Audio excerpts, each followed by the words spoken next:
Hello friends, আজকে আমি তোমাদেরকে শেখাবো কিভাবে এত সুন্দর একটা গ্লোয়িং বেস মেকআপ তোমরা করবে।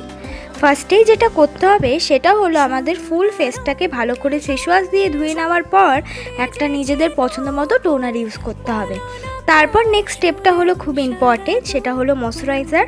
গরম বা শীত যে কোনো কালই হোক না কেন আমাদের ময়শ্চারাইজার লাগানো খুবই ইম্পর্টেন্ট।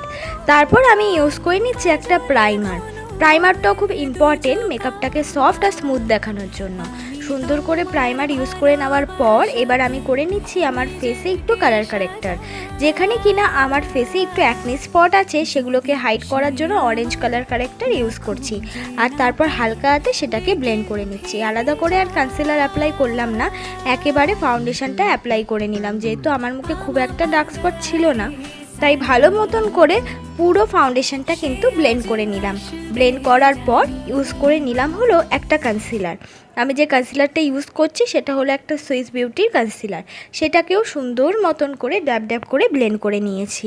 এবার মুখটাকে করে নেব কন্ট্যুর। সুন্দর করে মুখটাকে কন্ট্যুর করে নিচ্ছি আমার নিজের শেড থেকে ভালোই একটা ডার্ক শেড নিয়ে, কিন্তু খুব বেশি ডার্ক শেড নিয়ে মুখটাকে কন্ট্যুর আমরা করব না। তারপর সেটাকে সুন্দর করে ব্লেন্ড করে নেব। ভালো মতন করে ব্লেন্ড করে নেওয়ার পর ইউজ করে নেব হলো একটা ব্লাশ।